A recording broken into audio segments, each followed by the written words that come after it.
एक सुबह जिले की आईपीएस मैडम प्रिया मिश्रा अपनी मां अंजना देवी के साथ बाजार की ओर जा रही थी। तभी प्रिया की नजर सड़क के दूसरी तरफ पड़ी जहां उनके तलाकशुदा पापा विक्रम बैठकर भीख मांग रहे थे। यह देखते ही प्रिया ने तुरंत अपनी मां से कहा, मां उस तरफ देखिए, यही मेरे पापा है ना? अंजना देवी घबरा गई और बोली, नहीं बेटा, ये तुम्हारे पापा कैसे हो सकते हैं? तुम्हारे पापा तो अच्छे खासे आदमी थे, ये तो एक भिखारी है, देखो भीख मांग रहा है, ये तुम्हारे पापा नहीं हो सकते। प्रिया बोली, नहीं मां, आपने जो फोटो मुझे दिखाया था वही चेहरा है, मुझे पता है आप झूठ बोल रही हैं, यही मेरे पापा है, प्लीज मां, इन्हें हमारे घर लेकर चलिए, देखिए ना इनकी हालत कितनी खराब है। इतने में भीख मांगते मांगते विक्रम की नजर अंजना पर पड़ी। वह उन्हें देखते ही तुरंत पहचान गया और शर्म से अपना सिर झुका लिया। ये सब प्रिया देख रही थी। उसी पल उसे यकीन हो गया कि यही उसके पापा है, लेकिन अंजना उसे खींचते हुए वहां से ले जाने लगी।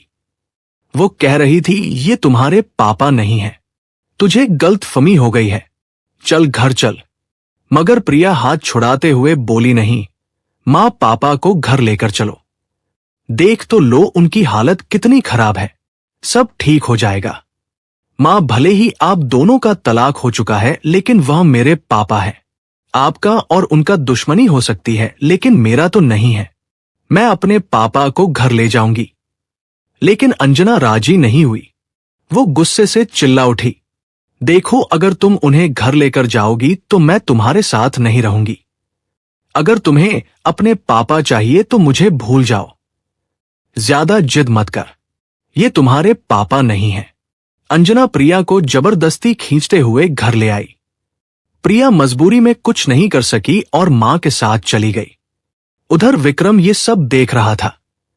उसके मन में यही ख्याल घूम रहा था, मेरी बेटी कितनी बड़ी हो गई है, काश मेरी बेटी मेरे पास होती तो शायद मेरी ऐसी हालत ना होती। खैर, कहीं ना कहीं गलती मेरी ही है, मेरी ही वजह से आज मैं इस हाल में जी रहा हूं। वह यह सोचते हुए फिर से अपने काम में लग गया। घर आकर प्रिया ने मां से पूछा, मां, आप झूठ क्यों बोल रही हैं? वही मेरे पापा है, आप उन्हें घर क्यों नहीं लाना चाहती? मुझे अपने पापा से मिलना है। लड़ाई अगर आप दोनों की हुई है, आप दोनों के बीच दुश्मनी है, तो आपका रिश्ता खत्म हो गया। मेरा थोड़ी हुआ है, मैं अभी भी उनकी बेटी हूं। मुझे अपने पापा से मिलना है, प्लीज मां, मुझे मेरे पापा से मिलने दीजिए। प्रिया ने आगे कहा, मां बताइए ना, आप दोनों के बीच क्या हुआ था, जिस वजह से आप लोगों का तलाक हुआ? मुझे तो कुछ याद नहीं है, लेकिन अगर आप बता देंगी तो शायद मैं उन सारी चीजों को सुलझा दूं और हम सब फिर से नई जिंदगी शुरू कर सके। प्लीज मां, मुझे बता दीजिए, मैं अपने पापा को इस हालत में नहीं देख सकती। मैं एक आईपीएस अफसर हूं और मेरे पापा आज भिखारी का काम कर रहे हैं, ये मुझे बिल्कुल बर्दाश्त नहीं है। अगर आप पापा को घर नहीं लाएंगी और आप दोनों के बीच की दूरियां खत्म नहीं होंगी तो मैं भी इस घर में नहीं रहूंगी। अब फैसला आपके हाथ में है, आपको जो करना है कीजिए, लेकिन मुझे अपने पापा को घर लाना ही है। फिर अंजना देवी बोली, तुझे जो करना है कर ले बेटा, मगर मैं उसे घर नहीं लाऊंगी। तुझे इस घर में रहना है या नहीं, ये तेरा फैसला है, लेकिन मैं उस आदमी को इस घर में कभी नहीं लाऊंगी। मैं बुझी हुई आग को फिर से जलाना नहीं चाहती। अगर तू मेरे साथ नहीं रहना चाहती तो अलग बात है, वैसे भी तेरे पापा ने मुझे छोड़ दिया था। अब अगर तू भी मुझे छोड़ना चाहती है तो छोड़ दे, लेकिन मेरा दिल नहीं चाहता कि वह मेरे घर आए। बेटी, तुम समझती नहीं हो, ये बात इतनी गहरी है कि तुम्हें समझा भी नहीं सकती। ये कहकर अंजना चुप हो गई। प्रिया मन ही मन सोचने लगी, आखिर इतनी बड़ी कौन सी बात हो गई कि मां आज तक नहीं मान रही है? क्या मेरे पापा इतने बुरे इंसान थे जिस वजह से मां के दिल में इतना गुस्सा है? लेकिन क्यों? क्या ऐसा हो सकता है कि मां चाहती ही ना हो कि मैं पापा को घर लाऊं? क्या वह चाहती है कि मैं भी इस घर को छोड़ दूं? लेकिन क्यों? मां मुझे इग्नोर कर रही है, मुझे छोड़ने की धमकी दे रही है, पर पापा को घर नहीं लाना चाहती। आखिर इतनी बड़ी कौन सी बात है? मुझे तो पता करनी ही पड़ेगी कि किस वजह से मां इतनी गुस्सा है कि मुझे भी छोड़ देंगी, लेकिन पापा को घर नहीं लाएंगी। वो यही सब सोच रही थी। दूसरे दिन प्रिया चुपके से खुद विक्रम से मिलने के लिए निकल पड़ी। अंजना को बिल्कुल भी अंदाजा नहीं था कि उनकी बेटी कहाँ गई है। उन्हें लगा कि शायद वो ड्यूटी पर होगी, लेकिन आईपीएस प्रिया अपने पापा से मिलने बाजार की ओर निकल चुकी थी। वह जैसे ही बाजार पहुंची देखा कि उसी जगह पर उनके पापा फिर से भीख मांग रहे हैं। प्रिया तुरंत पास जाकर खड़ी हो गई और बोली, आपका नाम क्या है? विक्रम ने जवाब दिया, मेरा नाम विक्रम है। फिर प्रिया बोली, आप रहते कहाँ हैं? विक्रम बोला, मेरा कोई घर बार नहीं है, मैं यही सड़क पर रहता हूं। मेरा कोई नहीं है। यह सुनकर प्रिया की आंखों में आंसू आ गए। वो बोली, आप मुझे पहचानते हैं? विक्रम ने शर्म से सिर झुकाते हुए कहा, नहीं, मैं आपको नहीं जानता। आप कौन हैं? मुझे क्या पता? प्रिया मन ही मन सोचने लगी। पापा झूठ क्यों बोल रहे हैं? मुझे तो पहचानते होंगे, क्योंकि उस दिन मां के साथ उन्होंने मुझे देखा था। वो फिर बोल पड़ी, आप मुझे जानते नहीं हैं। मेरा नाम प्रिया है। याद कीजिए, शायद जानते होंगे। कहीं ना कहीं तो आपने मुझे जरूर देखा होगा ना? विक्रम बोला, नहीं बेटा, मैंने तुम्हें कहीं नहीं देखा है। मुझे सब याद है और मुझे यह भी नहीं पता कि प्रिया कौन है। हाँ, हो सकता है तुम मुझे जानती हो, लेकिन मैं तुम्हें नहीं जानता बेटा। यह सुनकर प्रिया को थोड़ी राहत मिली, क्योंकि वह अपने पापा के मुंह से बेटा शब्द सुनना चाहती थी। सुनते ही वह बोली, आप मेरे पापा हैं। आप झूठ बोल रहे हैं। मुझे पता है कि मेरी मां से आपकी शादी हुई थी और मैं आपकी बेटी हूं। मुझे नहीं पता कि आप दोनों के बीच क्या हुआ, किस वजह से रिश्ता टूटा, लेकिन अब मैं आप दोनों को एक साथ देखना चाहती हूं। मेरा सपना है कि मेरी मां और पापा फिर से एक साथ रहें। यह सुनकर विक्रम घबराते हुए बोला, आप ये सब क्या कह रही हैं? मेरी तो शादी भी नहीं हुई। आप शायद किसी और के बारे में बात कर रही होंगी। मैं किसी का पापा नहीं हूं। यह सुनकर प्रिया मन ही मन सोचने लगी, मेरे पापा सब झूठ बोल रहे हैं। मां और पापा दोनों ही मिलना नहीं चाहते, मगर मैं तो इन्हें मिलाकर ही रहूंगी। वो फिर से बोली, देखिए, मुझे पता है कि आप मेरे पापा ही हैं और मैं आप दोनों को मिलाकर रहूंगी। चाहे आप लोग जितना भी दूर भागे, चलिए मेरे साथ घर चलिए। आप ये सब क्या कर रहे हैं? आपको ये शोभा नहीं देता। मैं एक आईपीएस हूं और एक आईपीएस की बेटी के पापा इस तरह का काम नहीं करते। प्लीज पापा, घर चलिए।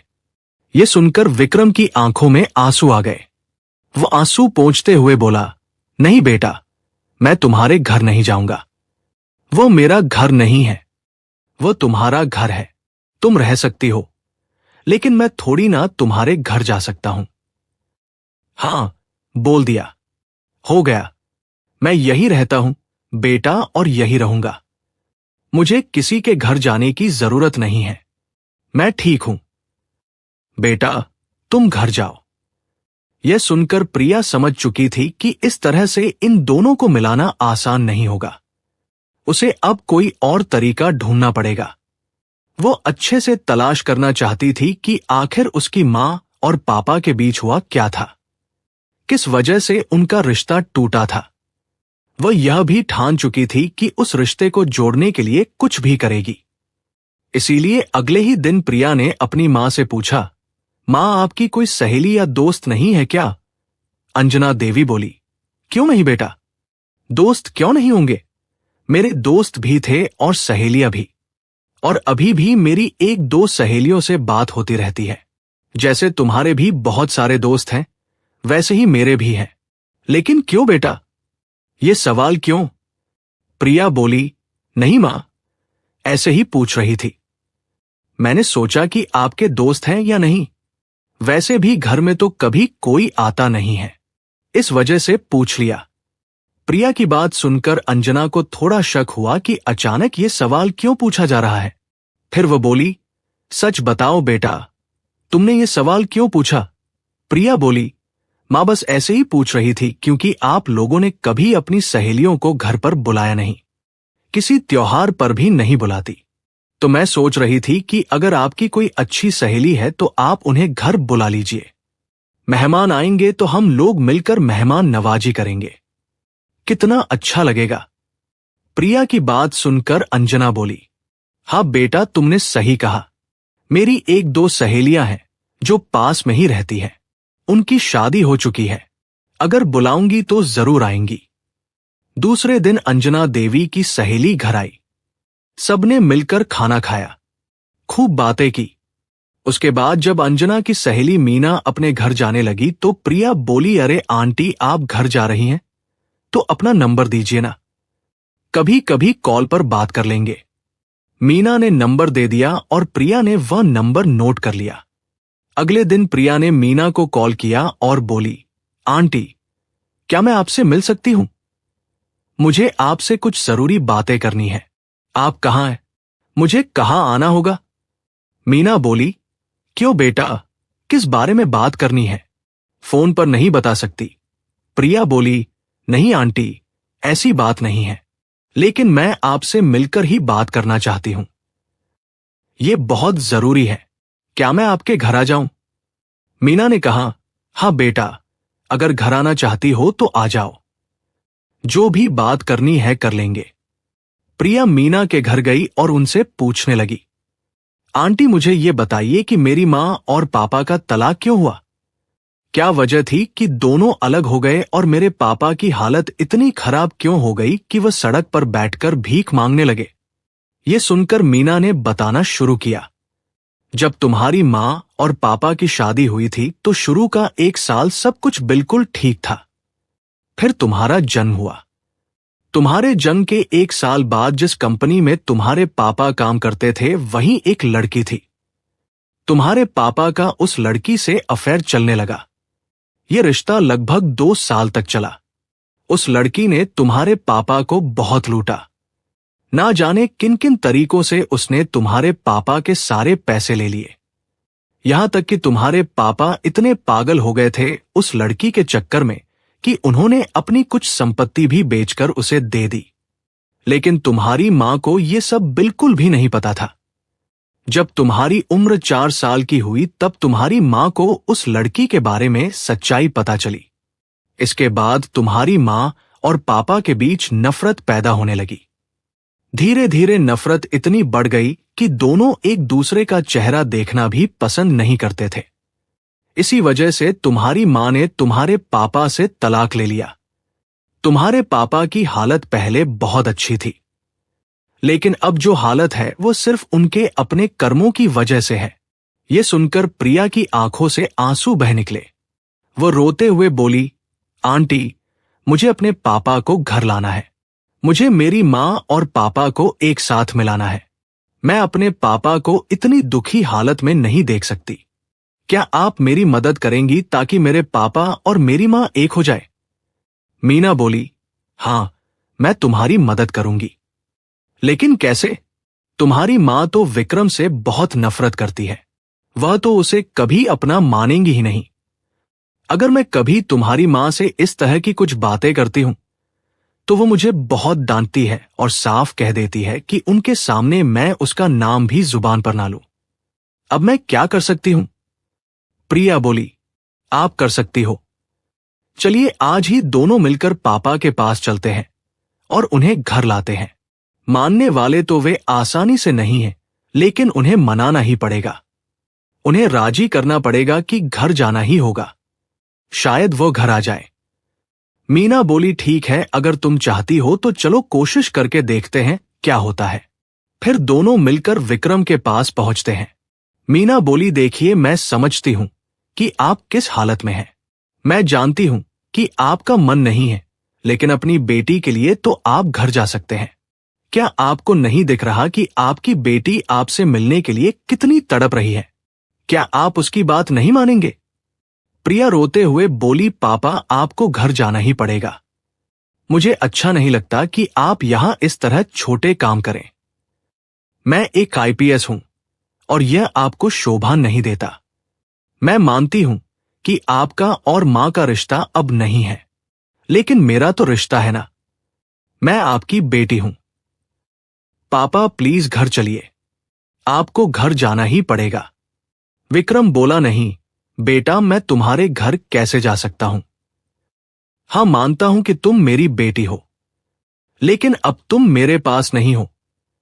कानून के मुताबिक तुम अब सिर्फ अंजना की बेटी हो, और तुम वहीं खुश हो।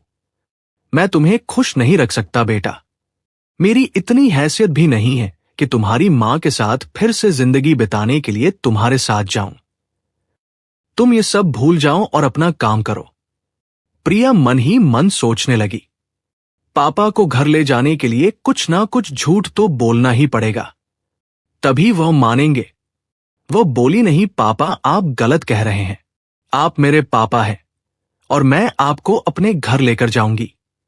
वैसे भी मां ने आपको बुलाया है। फिर बोली, अब सब राजी हैं। प्लीज पापा घर चलिए, हम लोग अब खुश रहेंगे। कोई गलती नहीं होगी। हम लोग फिर से नई जिंदगी शुरू करेंगे। आप प्लीज मेरे साथ घर चलिए। प्रिया झूठी बात कहकर अपने पापा को मना लेती है कि मां ने उन्हें घर बुलाया है। ये सुनकर विक्रम मान जाते हैं और तीनों मिलकर घर चले जाते हैं। घर पहुंचते ही जैसे ही अंजना की नजर विक्रम पर पड़ती है, वो गुस्से से प्रिया को डांटने लगती है। ये कौन है बेटा? तुम उसे किस घर में लेकर आ गई? तुम्हारा दिमाग तो सही है ना? ये सब तुम क्या कर रही हो? मैंने तुम्हें मना किया था, फिर भी तुम ये सब कर रही हो। मुझे नहीं पता था कि तुम ये सब करने वाली हो, वरना मैं तुम्हें घर से बाहर ही नहीं जाने देती। अंजना का गुस्सा देखकर विक्रम वापस जाने लगे। तभी प्रिया ने उन्हें रोक लिया और बोली, पापा ये घर मेरा है, आप कहीं नहीं जाएंगे। आपको कहीं जाने की जरूरत नहीं है। मैं आपको इस घर में रखूंगी और वैसे भी मैं आपकी बेटी हूं, कोई गैर इंसान नहीं। प्लीज पापा मेरी बात मान जाइए, मन से माफी मांग लीजिए। मगर विक्रम माफी मांगने को तैयार नहीं थे और ना ही अंजना मानने को। तभी मीना बोली, अंजना देखो, मैं जानती हूं कि तुम दोनों के बीच क्या क्या हुआ है और किस हालात से गुजरे हो, लेकिन अभी अपनी बेटी की वजह से तो तुम लोग मिल सकते हो ना। तुम्हारी बेटी अब बड़ी हो गई है और उसे अपने पापा के बिना जिंदगी अधूरी लगती है, इसीलिए वो ये सब कर रही है। तो प्लीज मान जाओ, तुम दोनों मिल जाओ, सबके लिए अच्छा होगा। फिर प्रिया रोते हुए बोली, मां, मैं आपके आगे हाथ जोड़ती हूं, प्लीज आप दोनों मिल जाइए। मुझे कुछ नहीं चाहिए, बस आप दोनों की खुशी चाहिए। अगर आप दोनों मिल जाएंगे तो वही मेरी सबसे बड़ी खुशी होगी। प्रिया की आंखों में आंसू देखकर विक्रम की आंखों में भी नमी आ गई और अंजना भी रो पड़ी। फिर आंसू पोंछते हुए अंजना ने धीरे धीरे विक्रम का हाथ पकड़ लिया। दोनों गले लग गए। इस तरह प्रिया अपनी हिम्मत और समझदारी से अपने माँ बाप को फिर से एक साथ कर देती है और अपने पापा को वापस पा लेती है। दोस्तों, अगर आपको ये वीडियो पसंद आया हो तो प्लीज इस वीडियो को लाइक कीजिए और ज्यादा से ज्यादा लोगों तक शेयर कीजिए। और हाँ, हमारे चैनल मास्कोर वॉइस को सब्सक्राइब करना बिल्कुल मत भूलिएगा, क्योंकि यहां आपको मिलते हैं रोमांचक और सच्ची घटनाओं पर आधारित वीडियो। दोस्तों, आप लोग कहां से और किस देश से ये वीडियो देख रहे हैं, हमें कमेंट में जरूर बताइए।